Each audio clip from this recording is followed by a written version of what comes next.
Again, we want to welcome you to the Roy Branson Legacy Sabbath School.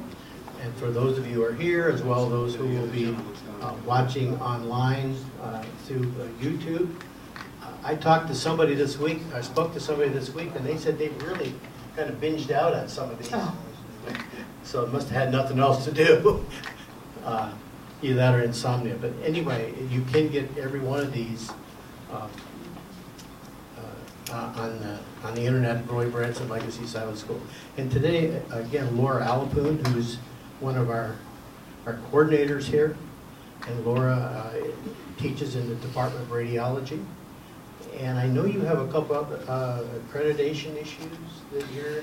I'm the one of the associate directors of the Office of Educational Effectiveness dealing with accreditation. And I guess for educational institutions, that's pretty important, right? Yes. Anyway, Laura, I'm going to turn this over to you now because I've stalled long enough. Okay. First of all, am I too loud, too soft, just right? Just right, okay. For those of you who have just walked in or who are watching from home, we're having technical difficulties. The computer doesn't want to come up. I'm part Irish, so I've decided to go without the computer, even though that organizes me.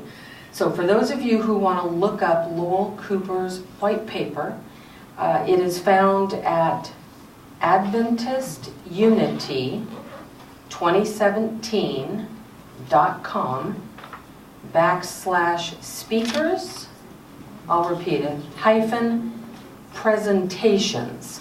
And then you can scroll and find it. It's not down very far. So AdventistUnity2017.com /, thinking about pool water, speakers-presentations. And it's called the General Conference Working Policy, the Challenge of Enforcement, and the Opportunity for Development. Now, the reason this Unity Conference was convened was to talk about some of the things that are being caused, the ripple effect of looking at women's ordination for more than a century. It's more than 100 years. That's more than anyone in this room has been alive. Do we have any 100-year-olds? Feel like it. Feel like it, okay. My dad's 92, so it's even longer than he's been alive. They call this a unity conference for a reason, intentionally, on purpose even. And some of the problems that have occurred from this are very differing views. The decisions, the recent decisions, have not resolved anything. If anything, they've made it worse. They've made the unity less of a problem, more of a problem, as they tend to aim for uniformity. When Kendra Havaloviak, did I say that right this time? Valentine came. She talked about being on some of these committees and how even women who were not for women's ordination were in the bathroom in tears by the misogynistic, rude comments that were being made about women in general and their capabilities and incapabilities. And so it was made a personal issue. So, who is Lowell Cooper? Lowell Cooper in 2010 was the person who came in with the second largest amount of votes to be the GC president. He was also, among other things, the VP, and I'm going off memory here, the VP of the General Conference, I believe in 1998, and prior to that he started at the General Conference in 1994. He's Canadian born, and most importantly to me, he was chairman of the board of LUASC, Loma Linda University Adventist Health Science Center, now known as Loma Linda University Health. It hasn't been that long ago since he stepped down from that role. A very godly, kindly man. I've met him once. He wouldn't know me to save my life, but I've met him and was quite impressed with him. So he is sharing with us his biases. He starts out the paper there. He says, I cannot address this in a coldly detached and purely objective manner. I am a member of the church. I am enthusiastic about its mission, very protective of its global structure, and keenly devoted to its polity and organizational ethos. I also have firm convictions about ministerial ordination, he goes on to say.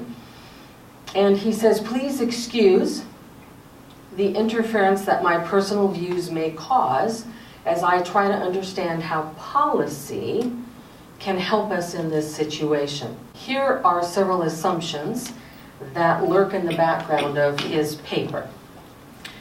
Further study theologically will not resolve this. It will not. We need to, my words, get over that. It does not need to threaten unity. We can live and should live with diversity. The gospel message is meant for the whole church and every culture. In its mission to reach every culture with the gospel, we are going to need to step up on matters of unity and diversity. And the process by which we do this is just as important as the conclusions and decisions that are reached. I really liked what he says here coming up next, and that is diversity in a choir or an orchestra is what makes the music so beautiful. I mean, it's nice to listen to just a flute. A violin, when they start going, yeah, I plug my ears. But when they behave themselves within an orchestra, it's rich and beautiful and makes beautiful music. It's much the same with us. If you listen to only one side of it and make policies based on that, you're going to miss something. The policy development is just as important as policy enforcement. And maybe more so, especially if the culture or the times have changed. If you still have a policy about how to take care of a horse, and very few people use a horse to get to work anymore, there's going to be a problem. And we are We're getting close. Thank you, wonderful people. When you say the benediction, we'll be ready. When the benediction comes, they'll be ready. To survive and flourish, every organization requires structure and authority. I'm the department chair of radiation technology in the School of Allied Health. Just yesterday, we had to discipline a student. And when it rises to my level, my role is bad cop. Okay, that is my role. And I can play it well. I have to say, do you understand the issue at hand? Do you understand we are well within our right to dismiss you, even though you are now done with the program? Oh my, all of a sudden you see the student begin to have a light bulb go on because everyone else is trying to be sweet and loving and give grace. The time has passed for that by the time it comes to my office. So I understand that authority needs to be there. We're not kicking him out, by the way. We are displaying grace, and he will have to jump through a few more hoops. But I understand that you cannot just be willy-nilly. A structure must be in place. The question for Lowell Cooper is, what is the role of policy, and how does authority operate when your head is Jesus Christ, not any man or woman on the globe? He talks a little bit about the New Testament, where there are several passages that could offer insights on how church organization and processes and authority should function. In Matthew 16 and John 20, also Matthew 18, Jesus talks about the authority of his church. The keys of heaven are given. He also gives an admonition on how to deal with erring brothers. He doesn't say how to deal with erring sisters, but he does say how to deal with erring brothers, Matthew 18. And it underscores the idea that this is a group approach, rather than just one person deciding the fate of another. It also says in Acts that after the Jerusalem Council, leaders delivered decisions of the apostles and the elders, and the people were to obey. So we have both sides of that coin.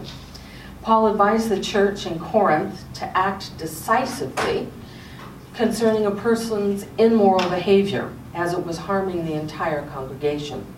Paul urged Titus to deal with divisive persons. Jesus prayed in John 15 and 17 that his followers might display unity. He didn't call for uniformity, he called for unity. Paul urged the Ephesians to walk in unity. That's in Ephesians. In Matthew and Acts, the whole world is the mission field of the church. And the church is to acknowledge differences and have a process for their resolution. That's found in Acts, Galatians, and Philippians.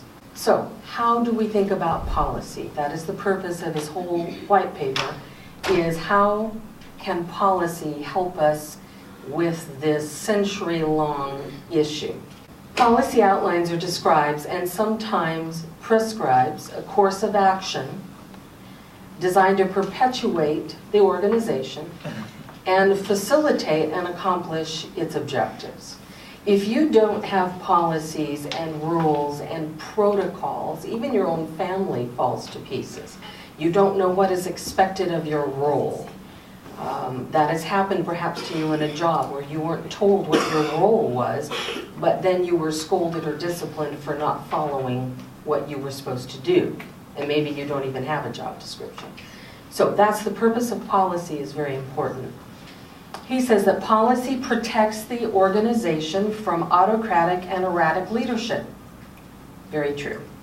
It protects the organization from reactive decision making. It facilitates planning, shaping the structure, continued conduct of essential functions when the leaders change. Can you imagine the United States of America as it turns over a president if there were no guidelines and no laws and no Supreme Court? We don't have to imagine. Okay. It looks like we're up. All right. For those of you who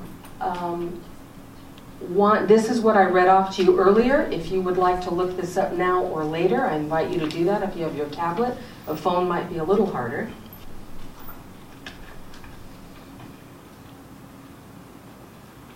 I'm telling you that in this presentation where there are quote marks, and I'll give you the page number, it's paraphrased very rarely. Is it my own words?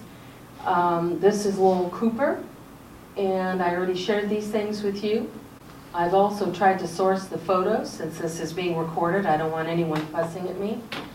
There's still two strongly held positions. Some people say it's wrong, and others have implemented the inclusive approach that they feel for themselves is morally appropriate. A new level of emotion has been added, as well as ecclesiastical authority. That has now come into play. And these are his biases that I have already stated. We're done with theological study. It's really, there's nothing else there. And here, I just love this. Can you imagine you go to an orchestra and only the drums are playing? I would leave personally. Maybe an orchestra of flutes or maybe trumpets, no, too much. You really need the full diversity of an orchestra. If you look in the Old Testament, Leviticus and Deuteronomy might be thought of as a policy manual. And we do have a church policy manual for a reason. Here are some of the verses that I shared with you earlier. Very much an emphasis on unity in the text that I'm sharing with you.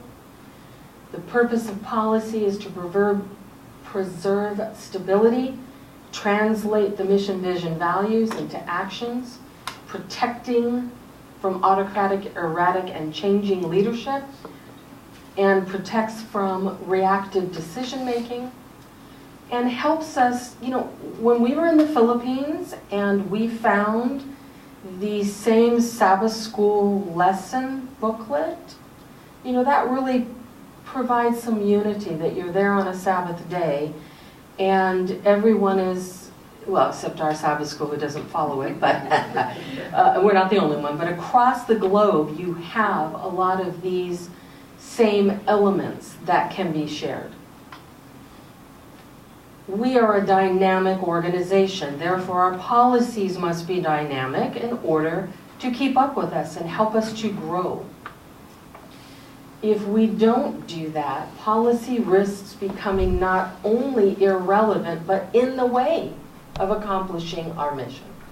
In 1973, the annual council received the Camp Mohaven report talking about the ordination of women. No policy existed permitting or prohibiting the ordination of women. They voted that more study should be given to the topic. They stated that in areas receptive to such action, there could be continued recognition of the appropriateness of appointing women to pastoral, evangelistic work, and that the appropriate missionary credentials and licenses be granted to them. 1973. 2009, there was a roadmap for mission that was adopted. They coined the term specialty affinity groups. You probably, if you watched or were here for Gerald Whitehouse's talk, he referred to that. Most of this work in this roadmap was in conjunction with his work in the Middle East and with Muslims. Now this photo is from a small graduation held at the King Faisal Specialty Hospital and Research Center in Riyadh, Saudi Arabia. In the front row, these are the Loma Linda University radiography women who were graduating. The men were not allowed in this photo. We have another photo that has the men in it. The back rows are other programs. They had all the young women come up and get the photo. You will notice that several of these women are covered, meaning their face is covered. There's been some arguments from people who said, well, the GC session shouldn't even make decisions. They have an executive committee for that. Cooper says, yes, there is an executive committee, but that doesn't mean that the GC conference session can't make decisions. It can. That is according to policy. And he also says that policy is the result of the collective pursuit for unity, not the cause of it. The law steps in. 1970s, a very volatile time. This is my decade. The church was in trouble with the U.S. Civil Rights Act of 1964. Some of you may remember this. Differing remuneration for men and women. Men were classed as head of household. Therefore, they ought to be paid more for the same work. And yet, that perhaps analytical approach did not carry across to women who were head of the household. Husband dies, she has several children, she's alone. She's not head of household, cannot be paid more. Church leaders argued, mind you, argued that all employees were in a sense ministers, including the women.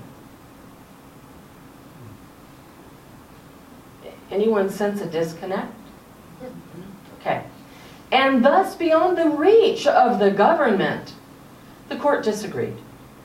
They were fined, there were all kinds of problems, and they had to pay equal pay. How embarrassing to have a secular government have to step in and tell Christians how to behave appropriately. It's mortifying.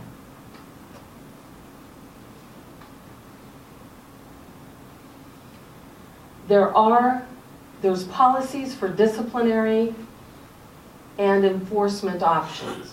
The local church can excommunicate you if you are causing problems, and they can censure you, us.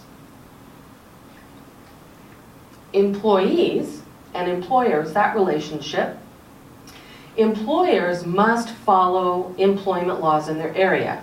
And we just found out in the 1970s we were slapped for not doing so. Employees who hold an elective office can be removed from office. And we need to understand that elective offices are not for life. Every church level has final authority of some type. These levels of authority are interdependent, and no one level exists on its own. Now, Cooper says that finding a pathway forward, we need to understand that policy documents must be dynamic. Policies are instruments that enable any organization to pursue its mission in a stated environment. When that environment changes, fixed and immovable policies are redundant and even obstructive. It is for this reason that policy enforcement needs to be balanced with policy development. In 1978-79, I was a student missionary. I was supposed to go to Karachi, Pakistan, but they broke out in civil war, so they wouldn't let me go, which was probably appropriate. And it was down to the wire where I gave up. Every place was taken. And I was sent to St. Thomas in the Virgin Islands. Thank you for looking out for me. And I taught second grade, decided that elementary school education was not my calling.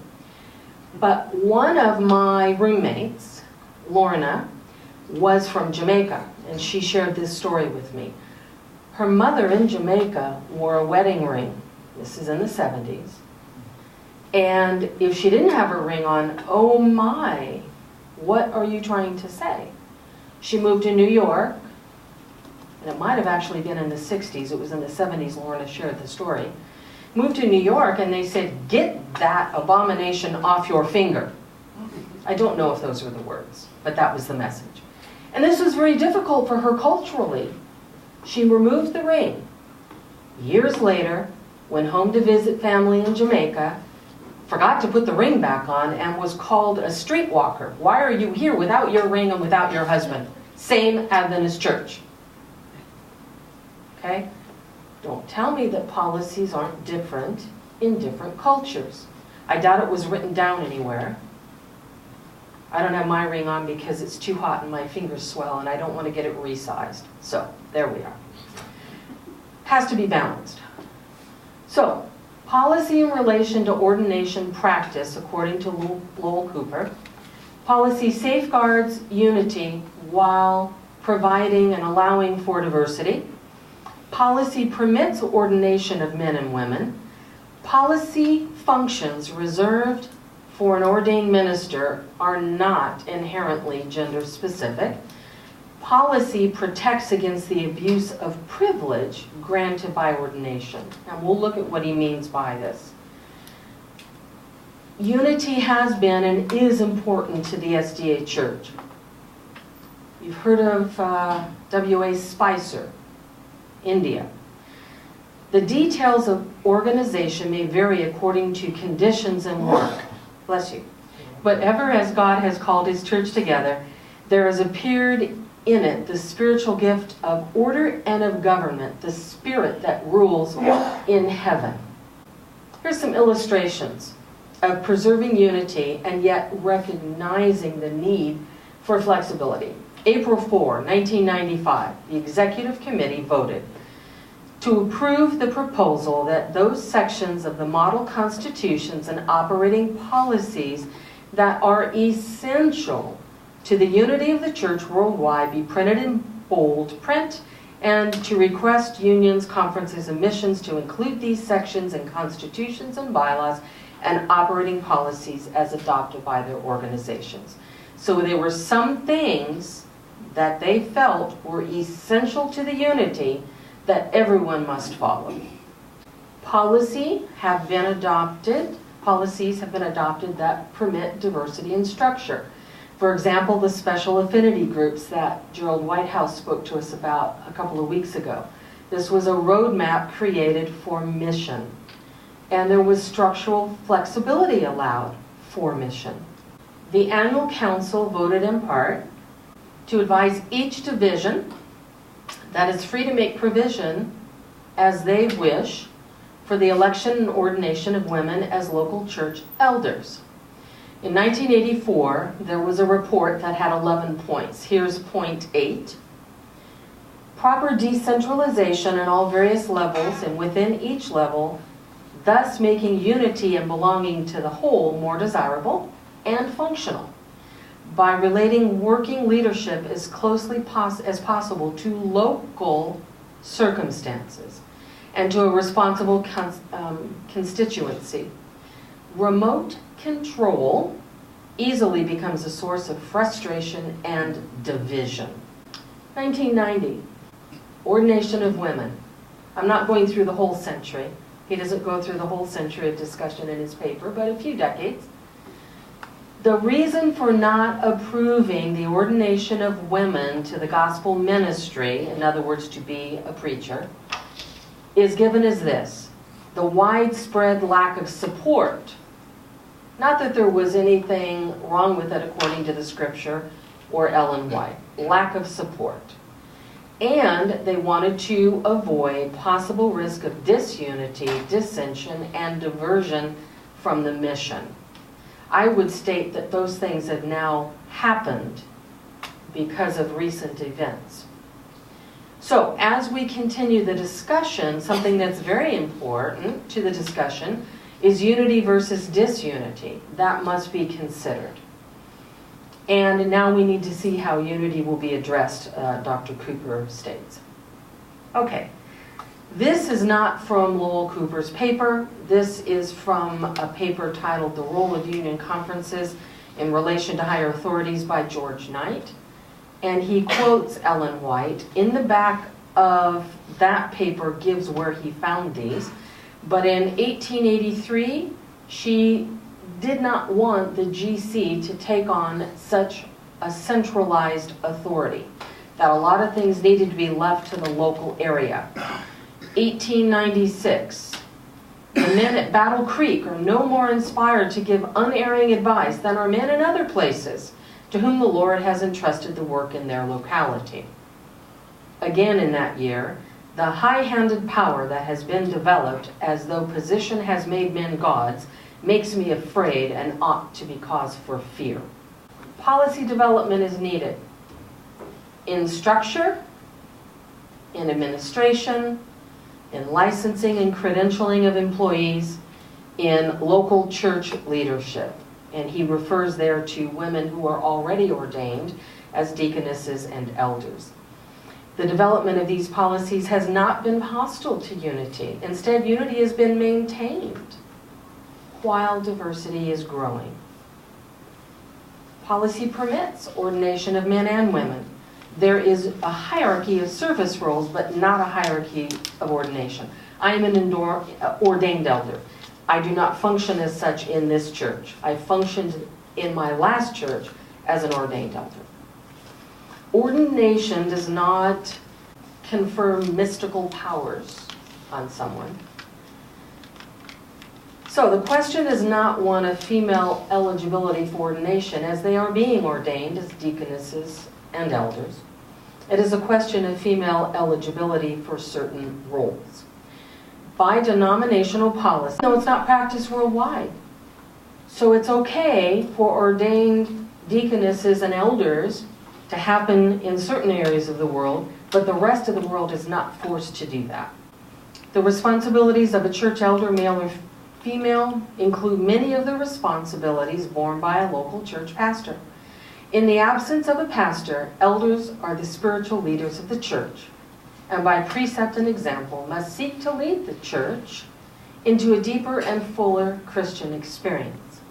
Elders should be able to conduct services of the church and minister in both word and doctrine when the assigned pastor is unavailable. According to Lowell Cooper, what is reserved for a pastor? Organizing a church, I'll come back to that. Uniting churches, running a church business meeting, particularly when a church member is disciplined. The pastor needs to be the one running it. Ordaining elders and deacons, and none of these are a gender-specific individual. When we were in the Philippines, I've been there twice, met Alan's auntie, she's a physician, passed Philippine, Thai, and U.S. boards. She's been CEO of several hospitals. Her goal, as she takes a job, she finds a hospital, I think she's retired now, but she would find a hospital, start a church 10 kilometers in every direction from the hospital, when those churches had a preacher who could come in and take over all 5 of them, or 4 or 6, whatever she started, she would then move on to another hospital and become their CEO and start an Adventist church in every direction 10 kilometers. Not a preacher. So even that one in underserved areas, even though they have, I don't remember the name, Mindanao is where we have the College of the Light. Yeah. They have a, they turn out preachers. I'm sorry, I can't find the English words. So I don't know if it's really a seminary. I guess, does it have to be called a seminary if they graduate preachers? Anyway, they can't keep up. It's quite a lot of activity in the Philippines. And so they have preachers who have several churches. And when we showed up there one time, I found out Friday night that Alan and I were expected to have Sabbath school special music. And they conned Rule into doing church. And I didn't pick up on that. You know, I wasn't paying attention. And I thought we were all just singing and enjoying ourselves Friday night. Oh no, you're performing that tomorrow. And Uncle, you're preaching. Well, he knew that would happen, so he came prepared. And there was no preacher there that Sabbath. So it varies. 1981. Here are some examples of practice that go ahead of policy. Issues commissioned minister credentials to senior leaders who were not ordained to ministry. That happened and was sanctioned in 1981. It became a working policy in 1992, 11 years later. In 1989, annual council commissioned ministers or licensed ministers may perform essentially the ministerial functions of an ordained minister in churches to which they are assigned. Seems to me a lot of this was settled in the 80s and the 90s. And here we are in 2017, still kibitzing. Policy helps us in not letting abuse happen. Ordaining women as pastors in one area of the world, just like ordaining them as elders, does not mean that women need to be ordained everywhere in the world. Ordination of elders is for that only that local church. Now, if another local church, if you move, wants you to be an ordained elder, you don't need to be ordained again. You're just elected to serve. Their ordination is valid worldwide, while their functioning in such a role is dependent upon being a member of the local church and, may I add, being asked to serve. You don't just barge in and say, I'm an elder and I'll be up front next week. Ministerial ordination does not authorize one to travel the world and conduct ministerial functions independently. You must have credentials. Okay, how can we use policy development to resolve the tension? In the entire white paper, he keeps coming back to that. How can we resolve this? How can we resolve this? Discontinue ordination altogether. That's pretty radical. Stop issuing ministerial licenses and credentials. Use the commissioned minister license and credential instead. Recognize that giving permission for women to serve does not obligate it to happen. It doesn't force anyone to do that. He has 5 conclusions. I can't remember if he has more than that. I'm listing 5. You'll have to look at the paper to see if I left some out. I don't think so. Mission-sensitive practice usually precedes policy development. So we really ought to be paying attention and make policy development a high priority. Permissive policies instead of prescriptive have enabled the church to date to handle complex situations. We must allow diversity of practice. Trust me, Loma Linda University's policies are applied differently in every school on campus, and sometimes differently by department, depending on the professional dictates.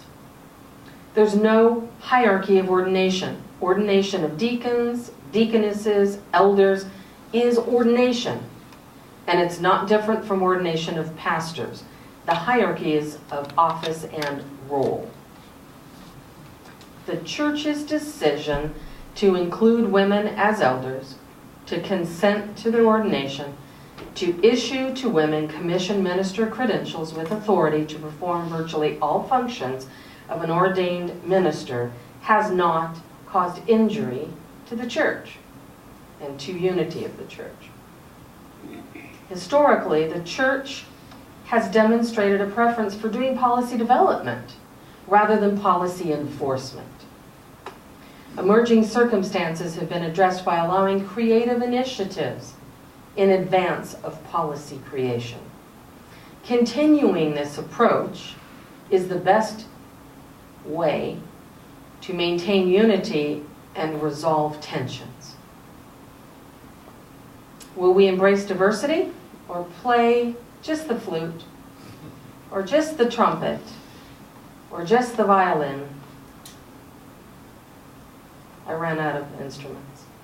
I know there are more. Drums, oh, drums, yeah.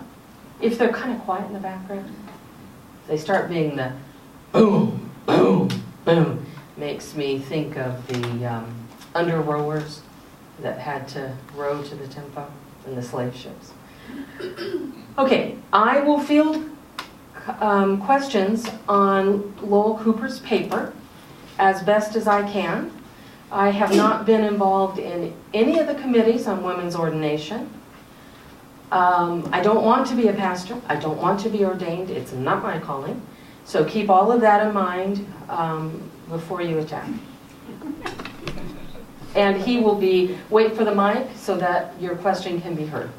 Again, for the benefit of those who will be watching on YouTube, make your question as concise as possible so that we can get as many as we can. So, where do we start? Who has a question? Oh. And then after Eduardo in the back row. Okay. And Peter also. Just to kind of correct, the ring issue is conditional. It's a policy that is conditional. Let you have it in the countries where you're supposed to have it, and do not have it where you're not supposed to have it. So I'm trying to. And what country are you not supposed to let people know that you're married? Well, there are. I don't know, but they are. Okay, I know in Trinidad the men do not wear rings and the women are supposed to. And I know in Jamaica it's a problem. But if you read the issue, it tells you that if there is a places that is cultural, you have to wear it. But if it's not, you don't have to. Okay, so it isn't demanded that we must wear the ring, but nor is it demanded that we not. Let me go because he's asking me about the microphone. Not that all are called to be ministered in or of missionaries in the ordinary sense of the term. True. So you mentioned that. Lowell Cooper mentioned. Yes.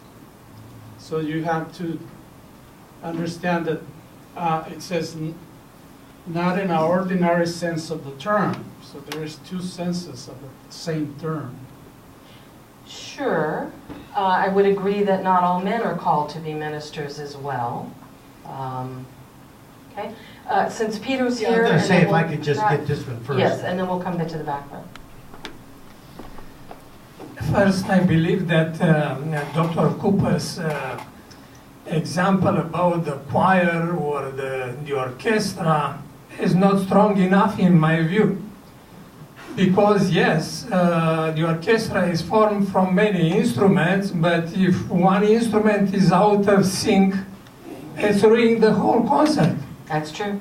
Okay, and we have also a conductor that it's harmonizing the whole things there to work.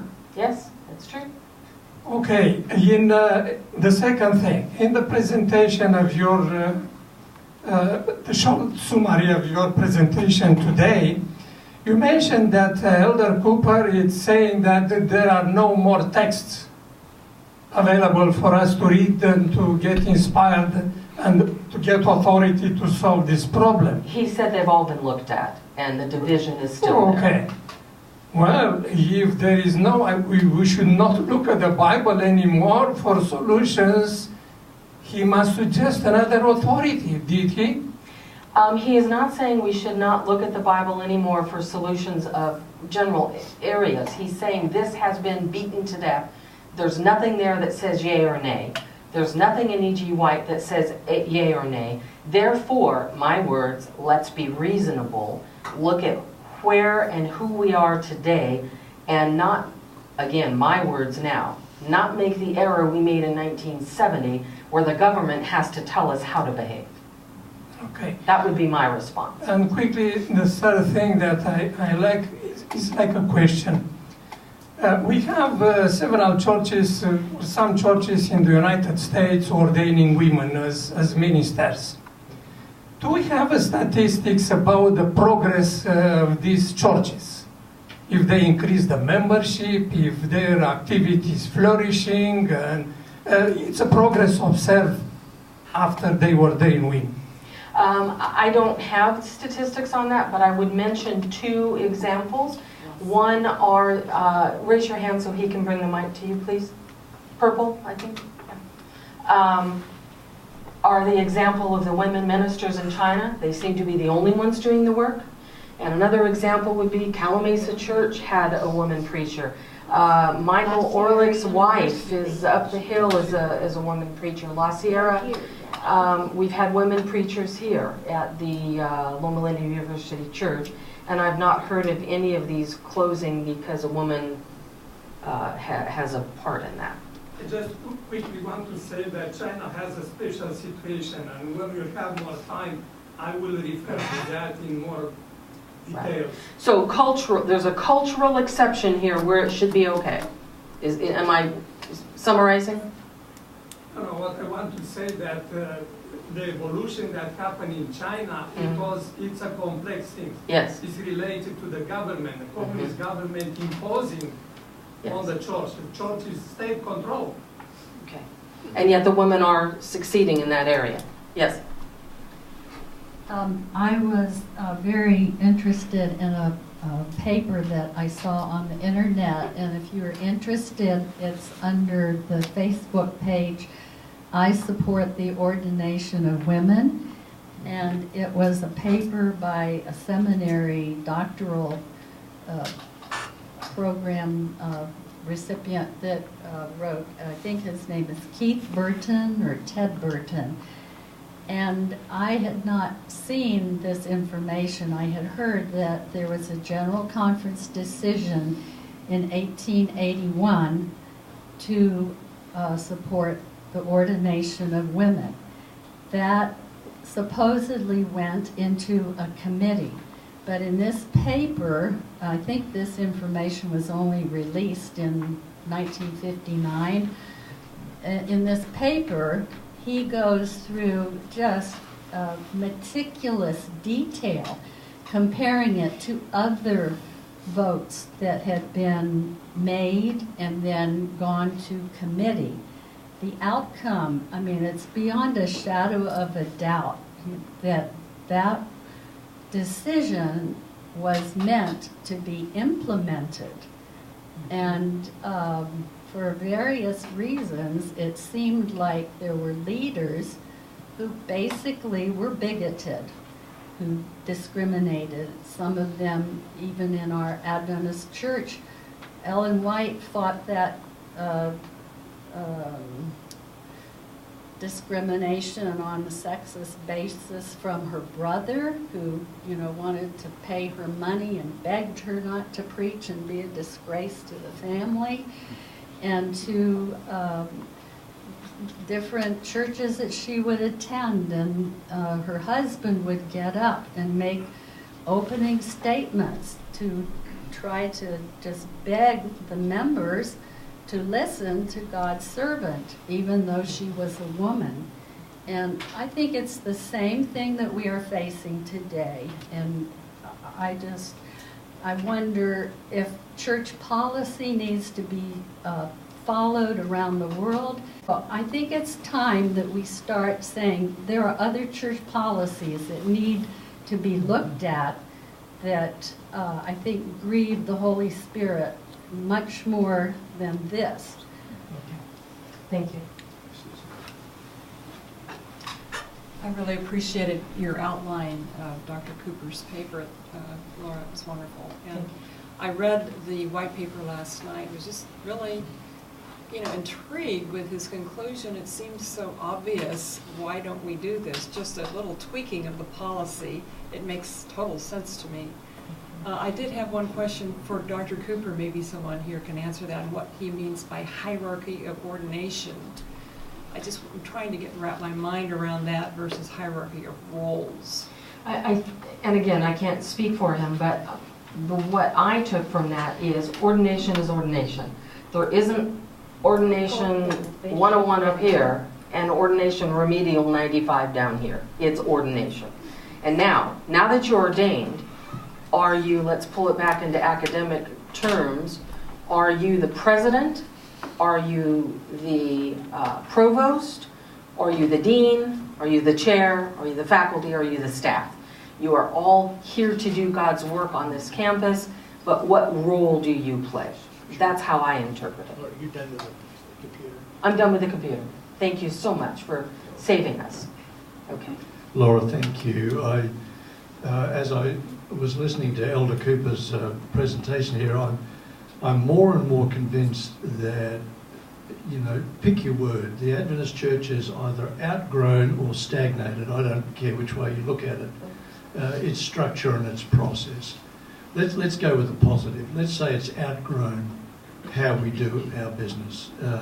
And the positive is we've been successful enough to grow into a multifaceted, multi-billion-dollar industry, quite frankly, and our processes haven't kept up with what we're really dealing with. I would like to think for the future, this group here, when I look around, there's a group of people here who work on a daily basis in healthcare and university politics. There aren't any, I can't imagine that university and healthcare politics are any less complex than church politics. And so we bring to this a group here,